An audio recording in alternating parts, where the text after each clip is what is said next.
Welcome back to The Remote Life. My name is Han Talbot, also known as Han Meets World, and today we'll be chatting with Aline Dahmen.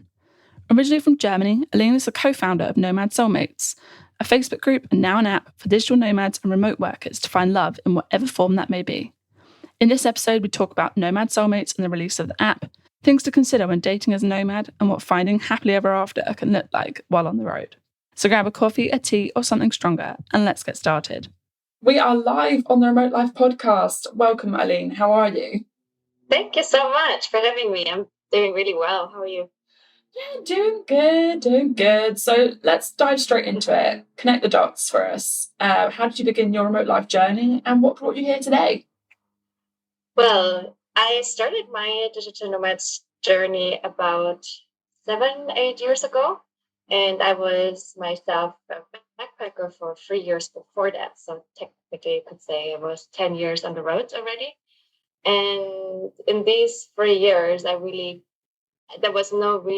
living for my savings, and there was the time for me to come back and kind of start university or training or whatever.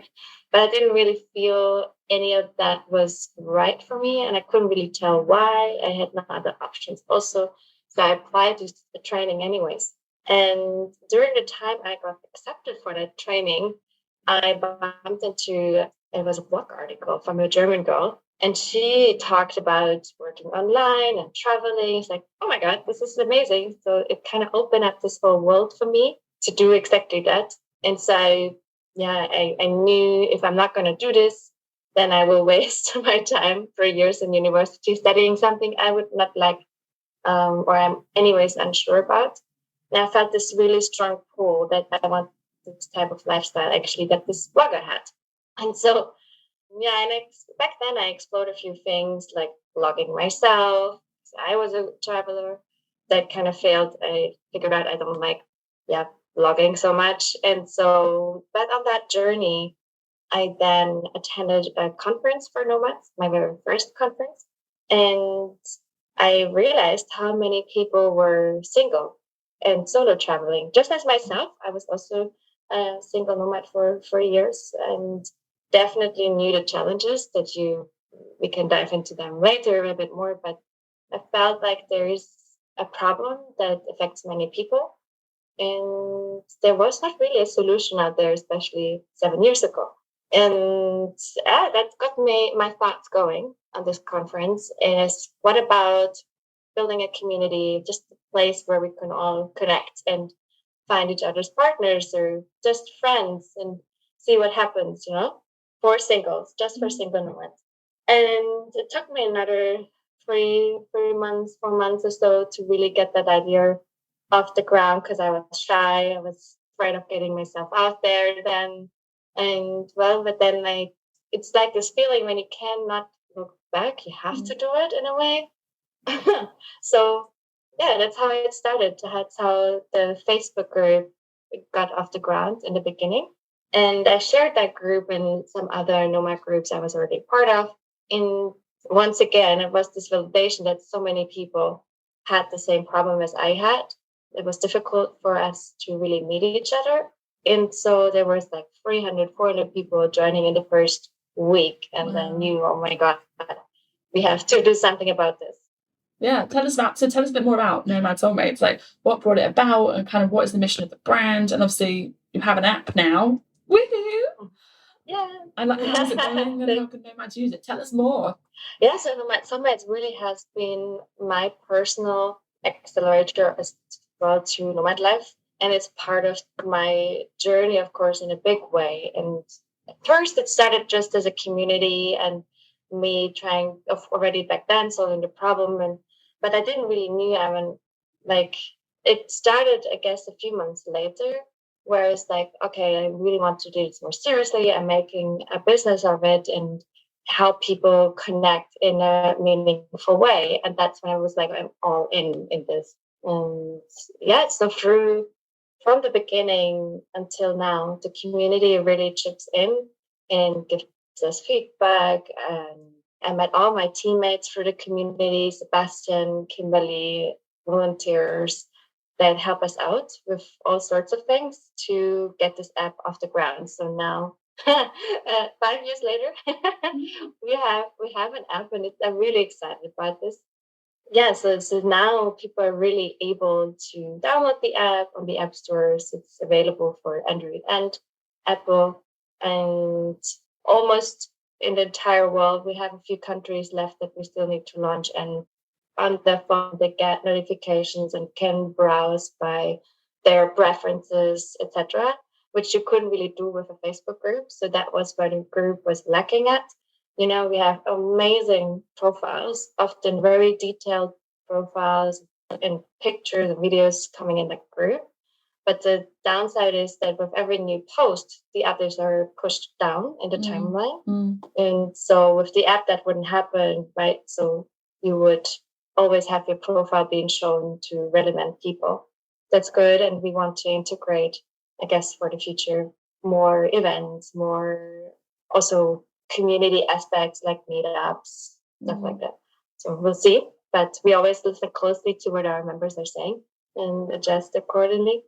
Yeah, for sure. I mean, we dropped out of connection a little bit for a second there. Do you mind just talking a little bit more about how you guys filter people a bit differently? Because what I like about the app myself, I know, is that you get to state not only what it is you're looking for, but also your nomad status, which I think is really great. Can you explain a little bit more about that?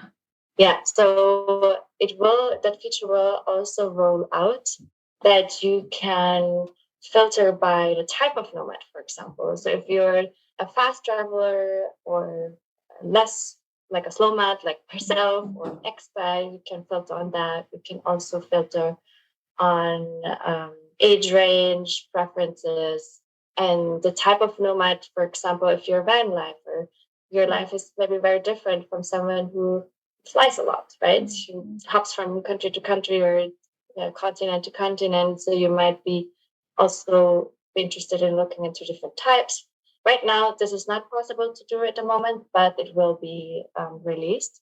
So at the moment, you can, on the onboarding, say what type of nomad I guess you would consider you are.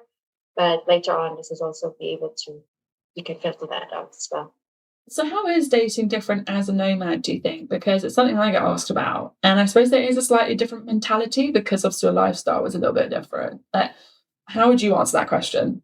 It's different and it's not different. I mean, we're all humans still. We're all having the connection always works still the same, I guess.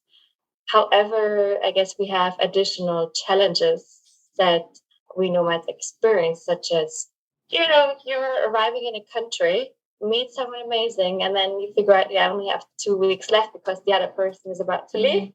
So that is the things that can happen frequently and people struggling with, or very intense but fast-lived romantic encounters. And it's maybe fun, but then when you really want to have a long-term relationship, you really need to figure out, okay, in a very short amount of time, do you want to spend your life together or see where this is going, making change of plans?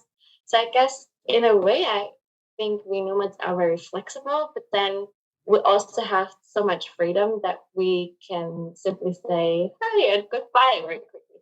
And so I guess this is something that that comes in the way, or again with the independence, and it may seem to meet amazing people, but then they seem to be very focused on their work. I assume also, I mean, for myself, I know that when I first started with remote work, that was my focus, not necessarily dating and meeting my romantic partner. That came much later, that need. So I guess it's also, where do you meet people that I guess are on your level?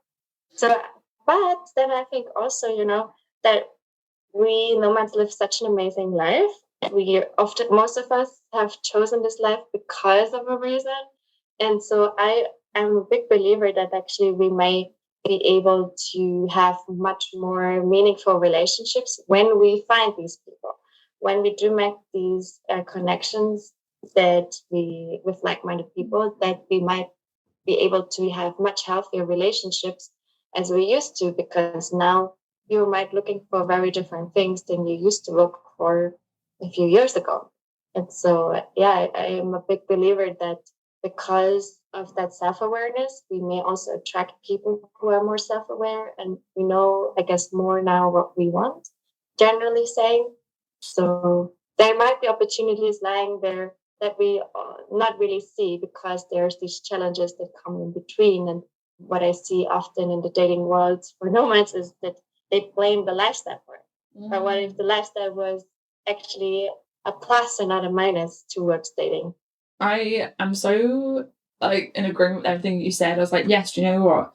The difference is you are meeting somebody who already knows what they want to do because they're being nomadic, for example, or definitely a lot more. I'm finding, especially at the festivals that we've just been to, like Bansko, there are so many more people who are doing a lot more inner work, and so therefore they kind of have a lot clearer an idea of what it is they're after as well.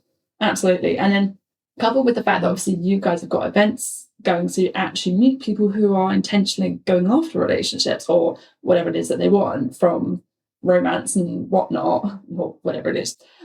I think you're so right. That is the difference. It's a lot more, I guess, intentional, I suppose, as opposed to the traditional kind of dating, I guess. Dare I say, I feel nervous saying it, but yeah, I feel like there's just so much more intention behind it. You're so right. And yeah, so therefore when you go to events like yours, but whether virtual or in person, you know you're there for that reason. And it's a lot more, I think that's so true. Yeah, I mean, it can be a lot more intentional for sure. And I guess maybe it's really just about now the question, how can we present these people, and is there opportunities to, I guess that's what we're trying to achieve with the app, right? We're trying to present you directly with the target audience, I guess, with your people who ride your wave. And I'm aware, I mean, like we talked about the type of nomads, you may look for different things within that digital nomad pool or remote worker pool that I guess all of us share the same mindset, but still have different lifestyles. If that makes sense. So this is what we're trying to achieve now as with the next step, really, with the app. That's so that's not a question anymore. This is a challenge. It's more like, okay, let me go to this place and explore, see what's out there. Yeah, definitely. I have to ask, what's your favourite opening liner that you've heard about, or like favourite? Is there a story you can tell us of like a particularly either really brilliant story that you're like, wow, like what, or that's just kind of funny that you could share? Not necessarily an open liner, I guess, but the one thing that comes in my mind that someone, and I actually, you have to go to the Facebook group to really see it for yourself. It was just a recent guy who was creating also like other people profile in the group, and it was hilarious. I think he got 7,000 views on his post. His name is Julio. So if you go to the Facebook group, then just check out Julio's introduction post. This is the perfect mix, I guess, of funny but really serious and like whom he's looking for, and just in a very fun, sarcastic yet beautiful way. I can't impossibly copy what he said, or I guess it's just go there and check for him. It's really cool. But then when you ask for meetups, etc., there's nothing really I can currently recall. But yeah, that's probably one of our funniest and most brilliant introduction posts we've seen. So definitely it's worth checking it out. Yeah, they're going to have to go find that one for sure. But he sounds brilliant.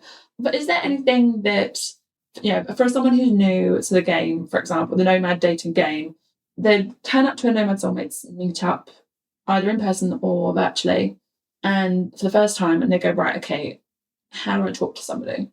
What would you encourage them to be like to say, apart from like, hi, my name is Han? Have you got any tips for that? That's interesting you're saying that, because there's many people who are shy, and I totally understand. I mean, to go to a Nomad Soulmates event, we always get questions. Is it a matchmaking event? Who is coming? And people really want to go there prepared. And it's absolutely understandable. But what I would almost suggest is to not expect anything out of it, because then you're open to make what comes your way. So in general, not just with nomads, but in general, dating comes with so much pressure, unfortunately, where you're looking for that person who may matches your values or interests, or people come with their own expectations. And that unfortunately is often in their own way, where it's really just about this a normal conversation. Really, like with if you would meet a stranger and you usually don't start with, "Hey, so do you want to have babies?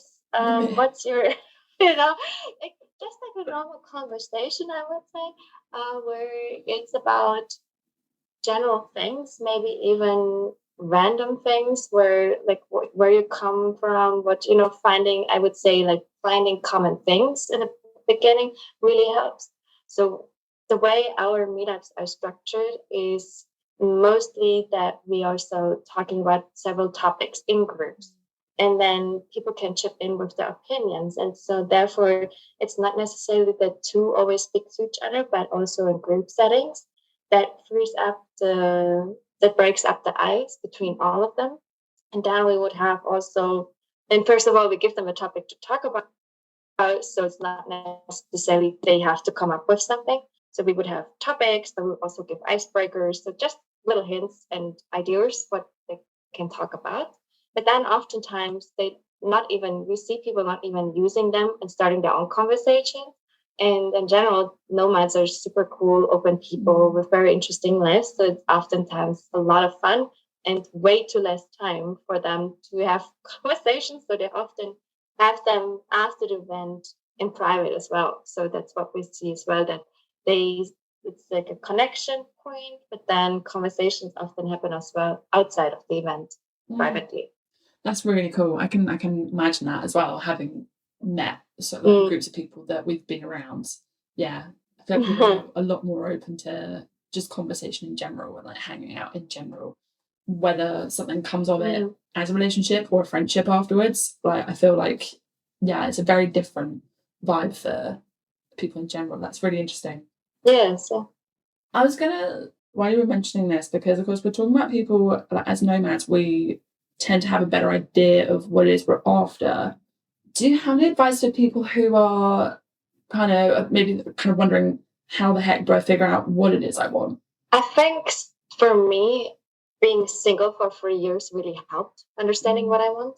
So the time where most people say, I really want to have a partner now, or I'm ready for love, I think it's also maybe I would almost suggest to switch the path around and say, how about I'm strengthening the relationship with myself right now and see what hobbies do I like, which places do I like to go, what is the work I'm passionate about, basically doing life in the best way possible that suits you. And then you see what would make a good addition to that. It's not always, of course, perfect. Sometimes you have a great connection with someone whose lifestyle mate doesn't fit to you at all. Then you need to think, okay, what is it again that I really want? And has this alone time teach me who I am, what I want? Maybe it helps even to write it out. I often like to write, or I used to like to write out what would my perfect day look like, and with whom would I spend it with? What would we do?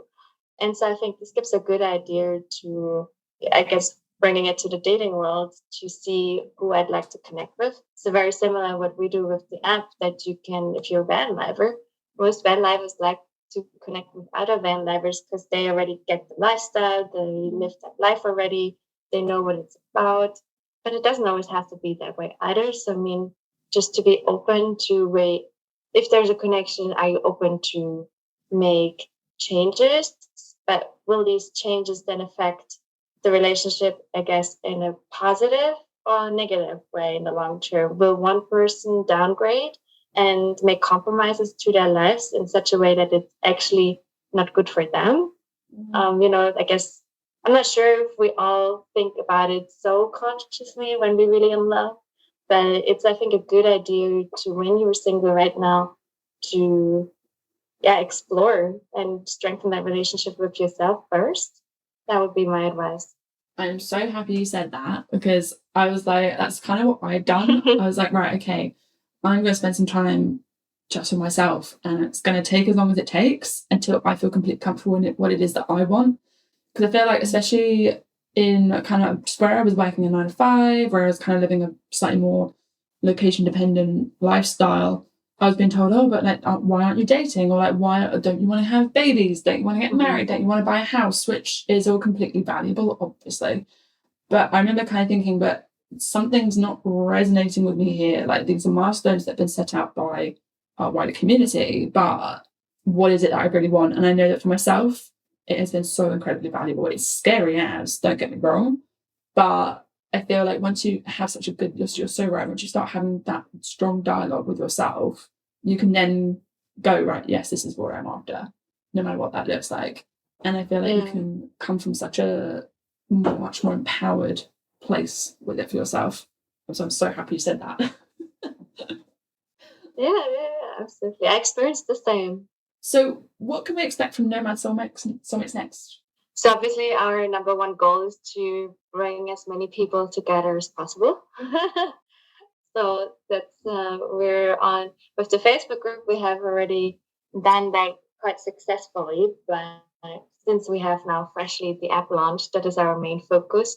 And just yesterday, actually, it was really cool. I got a message from someone, an icebreaker. So from a person who said, "Hey, by the way, today I'll be meeting someone I matched with on the app. I fly to, I think it was Colorado. Yeah. Anyways, not so important where they went, but it was really cool to see. Awesome. The app hasn't even launched like a month yet or so, and people already meeting each other. So that makes me super happy. And yes. And so now the goal is we have to still make some changes to onboarding and from the Bansko Nomad Fest, which is where we launched publicly for the first time. We got so much feedback, valuable feedback, that we now have to implement and see how can we, I guess implement, but also make sure that it works with what we've already built. As well, we got lots of ideas for upcoming features, and so there's a lot more that is going on in the background right now, which we have to do. But yeah, app is currently the main focus, and to bring that into people's hands in the next couple of months and years. Exciting stuff. Yeah, and Ken, obviously, I was on one of your virtual events last year. Can we expect any more virtual meetups? Yeah, I'm very excited about the events. And we had to stop them, honestly, because of this launch period, which was very intense.